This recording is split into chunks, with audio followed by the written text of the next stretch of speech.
BBC প্রবাহে আপনাদের সবাইকে স্বাগত জানাচ্ছি। আমি শারমিন রমা। শুরুতেই দেখে নেব আজ কি থাকছে।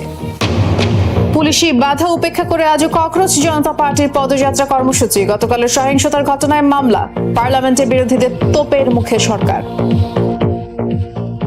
পরীক্ষার অনিয়ম এবং দুর্নীতির বিরুদ্ধে সোচ্চার হয়েছে শিক্ষার্থীরা, অথচ তাদের উপরেই লাঠিচার্জ করা হয়েছে, টিয়ার গ্যাস ছোড়া হয়েছে। আমাদের উপর পুলিশ যেভাবে নির্যাতন চালিয়েছে সেটা দেখে সোনাম ওয়াংচুক কোনোভাবেই অনশন ভঙ্গ করবেন না। তার শারীরিক অবস্থা খুবই খারাপ।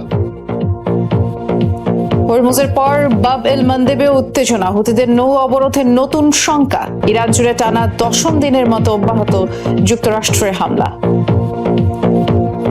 ব্রিটেনের প্রধানমন্ত্রী হিসেবে দায়িত্ব গ্রহণের পর মন্ত্রিসভায় বেশ কিছু পরিবর্তন অ্যান্ডি বার্নহ্যামের। প্রতিশ্রুতির বাস্তবায়নের অপেক্ষায় সাধারণ মানুষ।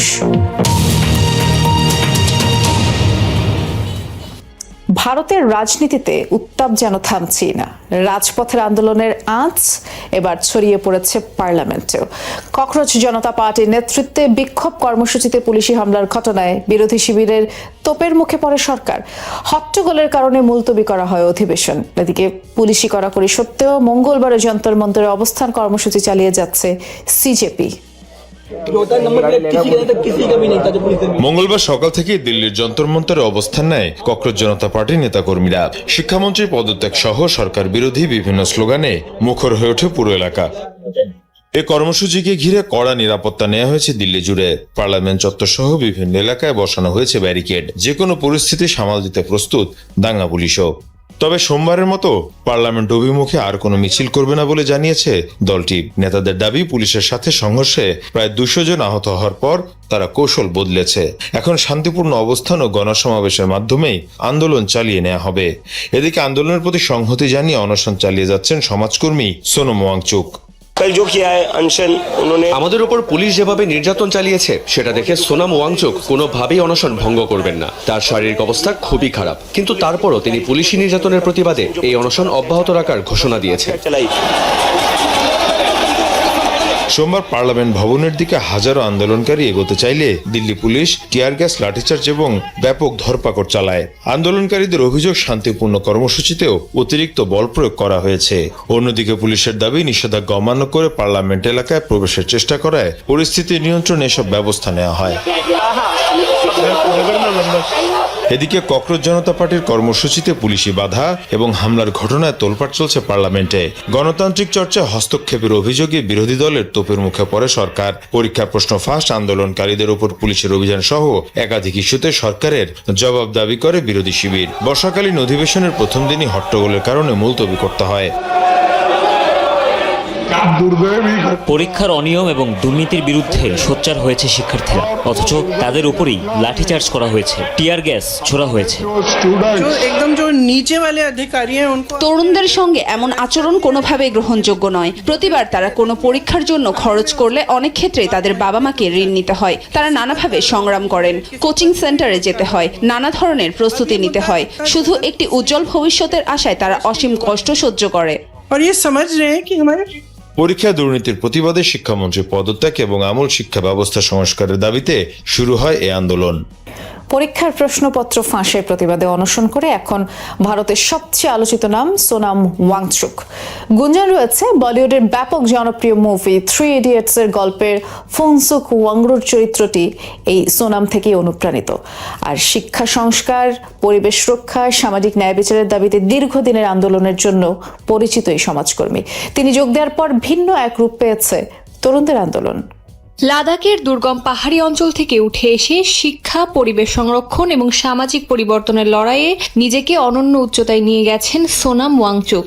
প্রকৌশলী, শিক্ষাবিদ এবং সমাজকর্মী হিসেবে তার পরিচিতি আজ ভারতবর্ষের সীমানা ছাড়িয়ে আন্তর্জাতিক পরিসরেও বিস্তৃত।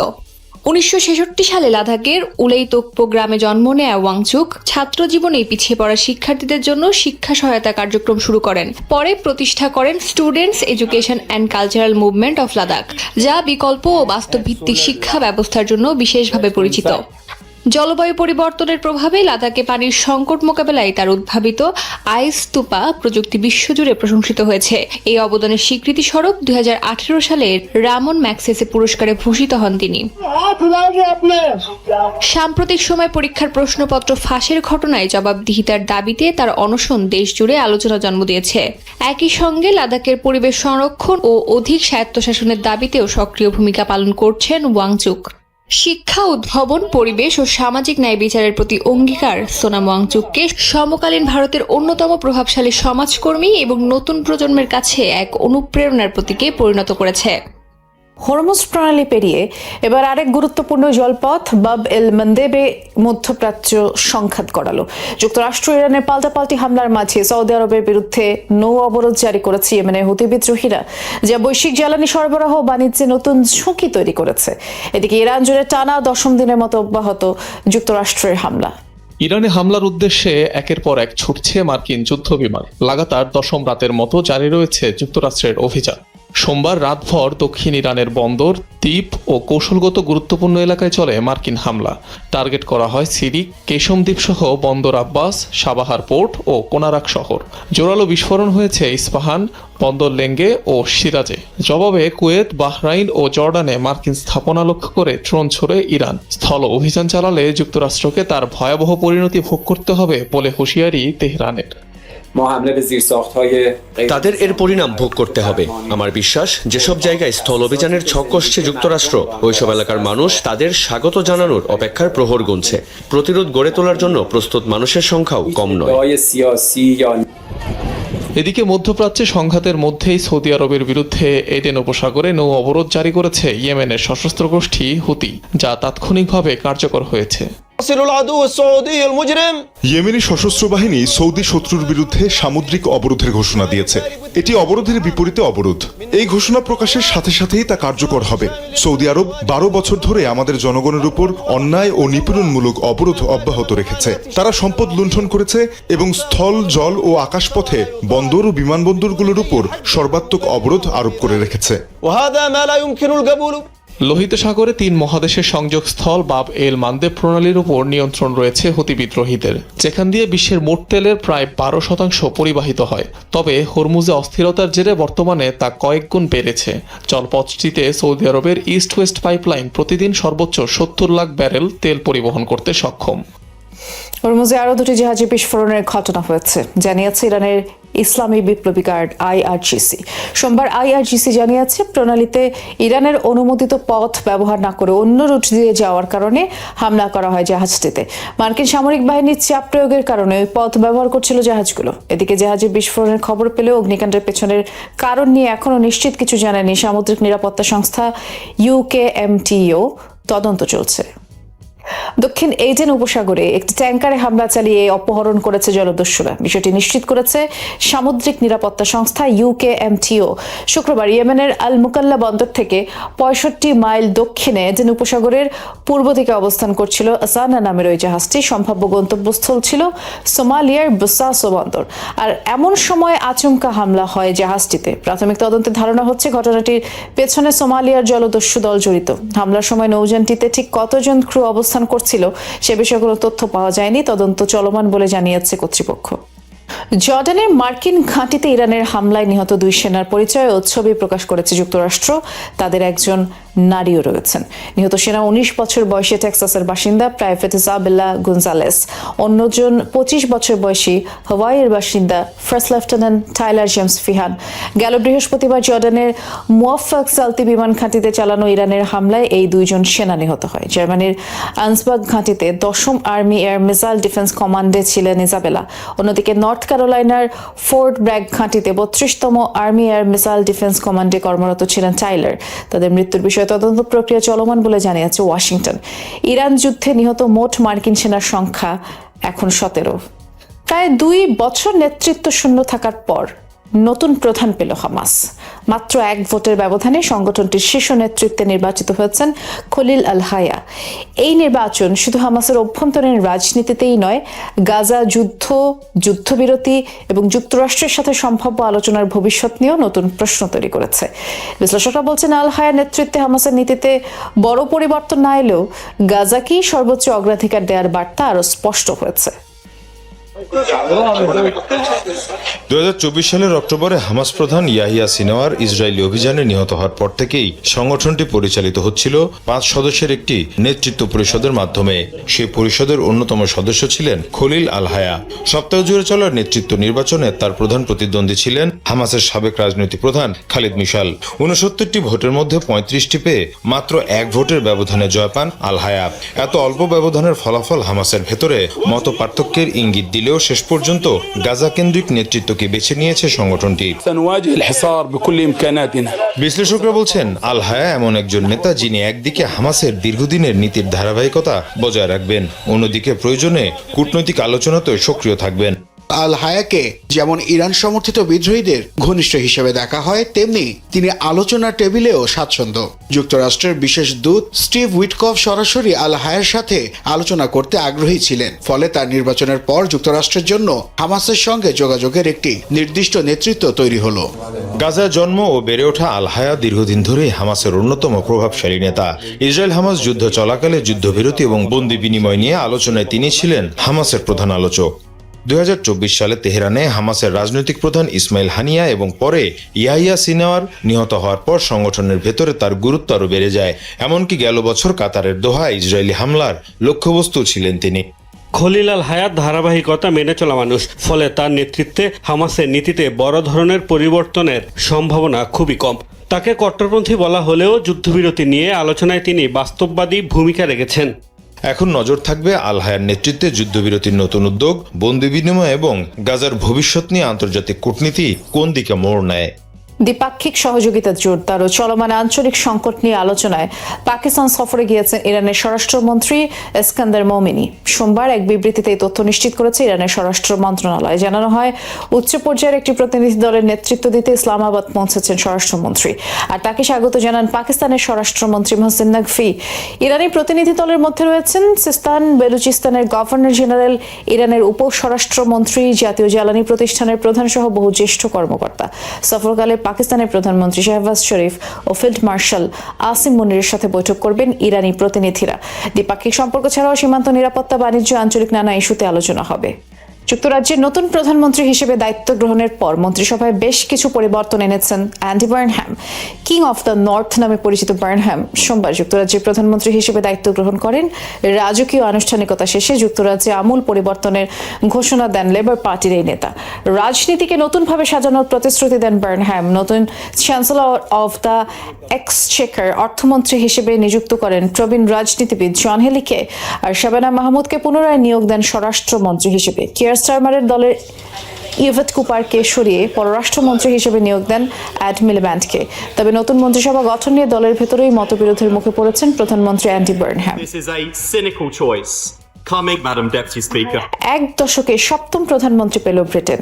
দায়িত্ব এসে নতুন লেবার নেতা অ্যান্ডি বার্নহ্যাম প্রতিশ্রুতি দিয়েছেন দেশের শাসন ব্যবস্থায় পরিবর্তন এনে সাধারণ মানুষের দৈনন্দিন সমস্যা সমাধানকে অগ্রাধিকার দেবেন। তবে লন্ডনের অনেক বাসিন্দাই বলছেন বার্নহ্যামকে ঠিকমতো চেনেই না বেশিরভাগ জনগণ, তাই তার প্রতিশ্রুতির বাস্তবায়ন দেখতেই অপেক্ষায় তারা। জীবনযাত্রার ব্যয় বৃদ্ধি, দুর্বল জনসেবা আর অর্থনৈতিক প্রবৃদ্ধির ধীর গতির মতো একাধিক সংকটের মধ্যেই ব্রিটিশ প্রধানমন্ত্রী হিসেবে দায়িত্ব নিয়েছেন অ্যান্ডি বার্নহ্যাম। দায়িত্ব গ্রহণের পর তিনি প্রতিশ্রুতি দিয়েছেন শাসন ব্যবস্থার পরিবর্তন এনে মানুষের সবচেয়ে গুরুত্বপূর্ণ সমস্যাগুলোর বাস্তবসম্মত সমাধানে কাজ করবেন। তবে নতুন প্রধানমন্ত্রীকে নিয়ে রাজধানী লন্ডনের অনেক বাসিন্দার মধ্যেই রয়েছে কৌতূহল ও সংশয়। তারা বলছেন বার্নহ্যাম সম্পর্কে খুব বেশি জানেন না তারা, তাই নতুন প্রধানমন্ত্রীর প্রতিশ্রুতি বাস্তবে কতটা প্রতিফলিত হয় সেটাই দেখার অপেক্ষায় তারা। আমি তাকে খুব একটা চিনি না, তাই তার নীতিমালা এবং ভবিষ্যৎ পরিকল্পনা সম্পর্কে জানতে আগ্রহী। বিশেষ করে ইস্পাত শিল্প জাতীয়করণের বিষয়ে তার অবস্থান কি এবং তিনি সেটি কিভাবে বাস্তবায়ন করবেন তা জানতে চাই। ব্যক্তিগতভাবে আমি তাকে চিনি না, তবে শুনেছি ম্যানচেস্টারের মেয়র হিসেবে তিনি ভালো কাজ করেছেন। তার অনেক নতুন ধারণা রয়েছে বলেও মনে হয়, কিন্তু বিশ্বজুড়ে এখন যেসব জটিল সমস্যা চলছে সেগুলো মোকাবেলায় তিনি কতটা সফল হবেন সেটা দেখার বিষয়। অন্যদিকে কেউ কেউ মনে করছেন বার্নহ্যামের প্রধানমন্ত্রিত্ব দীর্ঘস্থায়ী নাও হতে পারে। সবচেয়ে অদ্ভুত বিষয় হলো অনেক মানুষই এখনো জানে না তিনি কে। আমার মনে হয় না তিনি খুব বেশি দিন প্রধানমন্ত্রী হিসেবে টিকে থাকতে পারবেন। এখনো অনেক অনিশ্চয়তা রয়েছে। তিনি কি ধরনের পরিবর্তন আনবেন তা আমরা এখনো জানি না। গত কয়েক বছরে এতবার প্রধানমন্ত্রী বদল হয়েছে যে বিষয়টি সত্যি বিস্ময়কর। আমি শুধু আশা করি তিনি সময় নিয়ে জনগণের স্বার্থে সঠিক সিদ্ধান্ত নেবেন। রাজা আনুষ্ঠানিকভাবে সরকার গঠনের আহ্বান জানানোর পরই শুরু হবে বার্নহ্যামের প্রকৃত পরীক্ষা। কিং অফ দ্য নর্থ নামে পরিচিত 56 বছর বয়সী এই রাজনীতিককে দ্রুত মন্ত্রিসভা গঠন করতে হবে। একই সঙ্গে জীবনযাত্রার ক্রমবর্ধমান ব্যয়, দুর্বল সেবা খাত, মন্থর অর্থনৈতিক প্রবৃদ্ধি এবং জনসেবার সংকট মোকাবেলায় কার্যকর পদক্ষেপ নেওয়ার মতো কঠিন চ্যালেঞ্জও অপেক্ষা করছে তার সামনে। আবারও কানাডার নির্দিষ্ট কিছু পণ্যের উপর 50% নতুন করে শুল্ক আরোপের ঘোষণা দিয়েছেন মার্কিন প্রেসিডেন্ট ডোনাল্ড ট্রাম্প। আগামী 30 দিনের মধ্যে কার্যকর হওয়া এই শুল্ক কানাডার ওয়াইন, হকি স্টিক, সিমেন্ট সহ বিভিন্ন পণ্যের উপর প্রযোজ্য হবে। তবে জ্বালানি সহ আগে থেকে খাতভিত্তিক শুল্কের আওতায় থাকা পণ্য এতে অন্তর্ভুক্ত নয়। হোয়াইট হাউসের দাবি, মার্কিন অ্যালকোহল, দুগ্ধজাত পণ্য, গাড়ির ক্ষেত্রে কানাডা বৈষম্যমূলক আচরণ করায় এই সিদ্ধান্ত। ট্রাম্প এবার 1930 সালের ট্যারিফ অ্যাক্টের সেকশন 338 ব্যবহার করে শুল্ক আরোপ করছেন, যা আগে কখনো প্রয়োগ করা হয়নি। এদিকে কানাডার প্রধানমন্ত্রী মার্ক কার্নি এই পদক্ষেপকে যুক্তরাষ্ট্র, মেক্সিকো, কানাডা মুক্ত বাণিজ্য চুক্তির সরাসরি লঙ্ঘন বলে মন্তব্য করেছেন। যুক্তরাষ্ট্রের ওহাইও অঙ্গরাজ্যে নদীতে সাঁতার কাটতে গিয়ে ডুবন্ত এক ব্যক্তিকে বাঁচাতে গিয়ে 5 জনের মৃত্যু হয়েছে। রোববার কলম্বাসের সায়োটা নদীতে সাঁতার কাটতে নেমে বিপাকে পড়েন এক ব্যক্তি। তাকে উদ্ধারে দলের অন্য সদস্যরা নদীতে ঝাঁপ দেন, তবে সঙ্গীকে বাঁচাতে গিয়ে বাকি সদস্যরাও নদীতে ডুবতে শুরু করেন। দলের 2 শিশু সদস্যকে রাস্তায় দৌড়াতে দেখে এক গাড়ি চালক 911-এ কল দেন। পরে 2 নারীকে জীবিত অবস্থায় উদ্ধার কর্মীরা, যদিও হাসপাতালে নেয়ার পর তাদের মৃত ঘোষণা করা হয়। স্থানীয় পুলিশ পরদিন আরো 3 জনের মরদেহ খুঁজে পায়। যাবজ্জীবন কারাদণ্ডে দণ্ডিত হলেন মেক্সিকোর কুখ্যাত সিনালোয়া ড্রাগ কার্টেলের শীর্ষ নেতা এল মায়ো জাম্বাদা। দীর্ঘ 2 বছর কারাবাসের পর তার বিষয়ে এই রায় দেয় মার্কিন আদালত। মাদক চোরাচালান, হত্যা, সহিংসতা এবং অর্থ পাচার সহ তার বিরুদ্ধে একাধিক অভিযোগও রয়েছে এবং জাম্বাদা আদালতে তার এসব কিছু স্বীকারও করে নিয়েছেন। এদিকে তার বয়সের কথা বিবেচনা করে তাকে যথাযথ চিকিৎসা এবং সেবা সরবরাহ করতে সক্ষম এমন কোনো কারাগারে রাখতে তার পক্ষের যিনি আইনজীবী তিনি জোর আহ্বান জানিয়েছেন।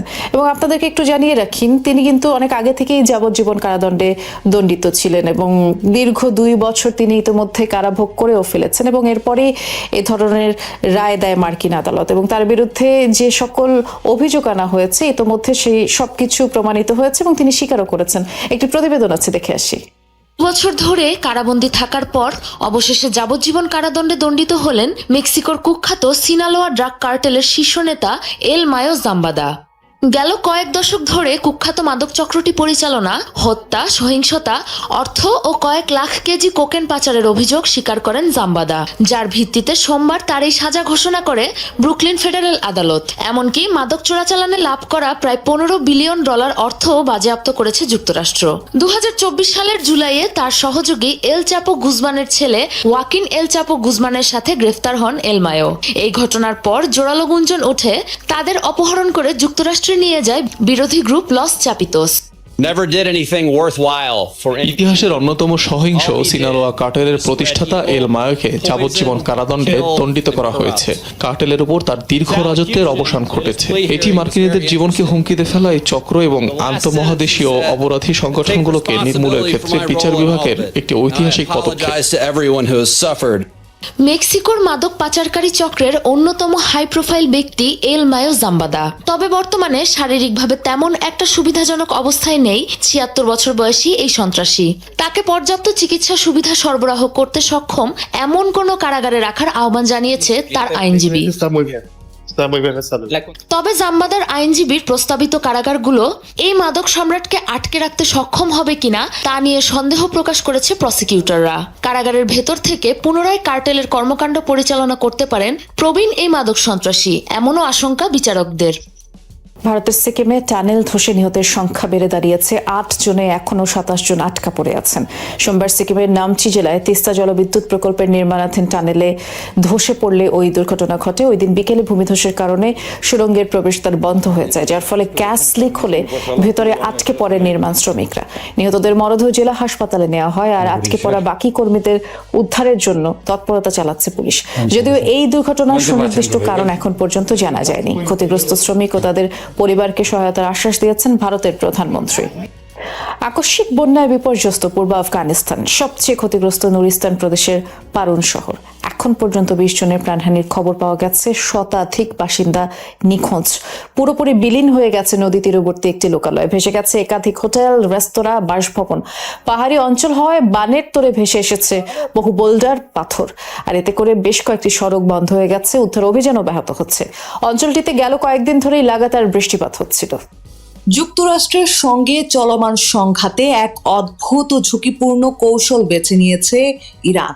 তেহরানের উপর মার্কিন হামলা বৃদ্ধির সঙ্গে সঙ্গে তারাও পাল্টা জবাব দিচ্ছে ঠিকই, তবে অবাক করার বিষয় হলো তারা হামলার লক্ষ্যবস্তু হিসেবে বেছে নিচ্ছে কুয়েত, বাহরাইন ও জর্ডানের মতো প্রতিবেশী উপসাগরীয় দেশগুলোর সামরিক ও বেসামরিক অবকাঠামো। এখন প্রশ্ন উঠেছে, তেহরান কেন এই পথে হাঁটছে? মার্কিন বিশ্লেষকদের মতে এর মূল উদ্দেশ্য পূর্ণাঙ্গ আঞ্চলিক যুদ্ধ এড়িয়ে মার্কিন প্রেসিডেন্ট ডোনাল্ড ট্রাম্পের উপর রাজনৈতিক চাপ সৃষ্টি করা। তেহরানের এই কৌশলের পেছনে ঠান্ডা মাথার হিসাব নিকাশ রয়েছে। লেবাননের অবসরপ্রাপ্ত ব্রিগেডিয়ার জেনারেল ও সামরিক বিশ্লেষক ইলিয়াস হান্না আল জাজিরাকে বলেন, মার্কিন নৌ সম্পদে সরাসরি হামলা চালানোর অর্থ যুক্তরাষ্ট্রের পক্ষ থেকে ভয়াবহ ধ্বংসাত্মক পাল্টা প্রতিক্রিয়ার মুখোমুখি হওয়া। তাছাড়া মার্কিন যুদ্ধ জাহাজ, অত্যাধুনিক এয়ার ডিফেন্স সিস্টেম ও শক্তিশালী প্রতিরক্ষা বলয় ঘেরা থাকে, ফলে সামরিকভাবে সেগুলোকে লক্ষ্যবস্তু করা অত্যন্ত কঠিন। তেহরান বিশ্ববিদ্যালয়ের রাষ্ট্রবিজ্ঞানের অধ্যাপক আতিফে তাঘিয়ানি বলেন, যুক্তরাষ্ট্র ইসরায়েল ইরানের বিরুদ্ধে হামলা চালানোর জন্য উপসাগরীয় দেশগুলোর, বিশেষ করে কুয়েতের ভূখণ্ড ও সামরিক ঘাঁটি ব্যবহার করছে।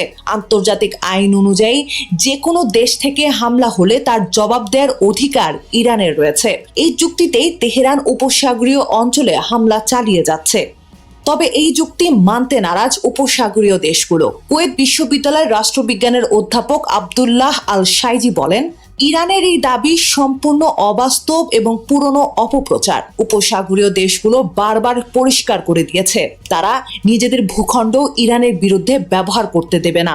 সমস্ত মার্কিন হামলা পরিচালিত হচ্ছে দুটি বিমানবাহী রণতরী জর্জ ডব্লিউ বুশ এবং আব্রাহাম লিঙ্কন থেকে, যেগুলো ইরানের উপকূল থেকে মাত্র 150 কিলোমিটার দূরে অবস্থান করছে। আল শাইজির ভাষায়, মার্কিন বিমানবাহী রণতরী থেকে ক্রুজ বা টমাহক ক্ষেপণাস্ত্র ছোড়া হলে ওই জাহাজগুলোতে হামলা চালালে মার্কিন সেনার মৃত্যুর ভয়ে তেহরান সেখানে হাত দিচ্ছে না, বরং তারা উপসাগরীয় দেশগুলোকে টার্গেট করে ভাবছে এই চাপ ওয়াশিংটনকে যুদ্ধ বন্ধ করতে বাধ্য করবে। অথচ কুয়েতের মতো দেশের পানি পরিশোধন কেন্দ্রে হামলা আন্তর্জাতিক আইন লঙ্ঘনের পাশাপাশি বেসামরিক মানুষের জীবনকে বিপন্ন করবে এবং এতে ইরান আরও আন্তর্জাতিকভাবে বিচ্ছিন্ন হয়ে পড়বে। কাতার বিশ্ববিদ্যালয়ের আন্তর্জাতিক সম্পর্ক বিভাগের সহকারী অধ্যাপক আব্দুল্লাহ বন্দর আল ওতাইবি মনে করেন, যুক্তরাষ্ট্র বা ইরান কেউই একটি সর্বাত্মক বা পূর্ণাঙ্গ যুদ্ধ চায় না। দুই পক্ষই নিজ নিজ লক্ষ্যবস্তু নির্বাচনে চরম সতর্কতা বজায় রাখছে। ইরান ভালো করেই জানে, মার্কিন নৌ সম্পদে হাত দেয়া মানে নিজের উপর জাহান্নামের দরজা খুলে দেয়া। ইসরায়েলের বেন গুরিয়ান বিমানবন্দর থেকে মার্কিন রিফুয়েলিং বিমানগুলো পরিচালিত হওয়া সত্ত্বেও ইরান সেখানে হামলা এড়িয়ে চলছে, যাতে সংঘাতের পরিধি না বাড়ে। তেহরান বিশ্বাস করে এই দেশগুলোর যুদ্ধে জড়িয়ে পড়ার সম্ভাবনা কম। তবে আল ওতাইবি সতর্ক করেছেন, কোনো ইরানি হামলায় যদি উপসাগরীয় কোনো রাষ্ট্রে বড় ধরনের বেসামরিক প্রাণহানির ঘটনা ঘটে, তবে পরিস্থিতি সম্পূর্ণ হাতের বাইরে চলে যেতে পারে। অভ্যন্তরীণ জনমতের চাপ সামলাতে ও একতরফা প্রতিরোধের সমীকরণ প্রতিষ্ঠা করতে প্রতিবেশী দেশগুলোতে হামলা চালাচ্ছে ইরান। কিন্তু বিশ্লেষকরা মনে করছেন এই কৌশল ইরানকে কোনো সামরিক সুবিধা তো দূরে থাক, বরং আঞ্চলিক উত্তেজনা বাড়িয়ে আন্তর্জাতিক অঙ্গনে নিজেদের আরো বিচ্ছিন্ন করে দেওয়ার ঝুঁকি তৈরি করছে। সবাইকে শুভকামনা জানিয়ে আমি শারমিন রমাজ এখানে বিদায় নিচ্ছি। ভালো থাকবেন।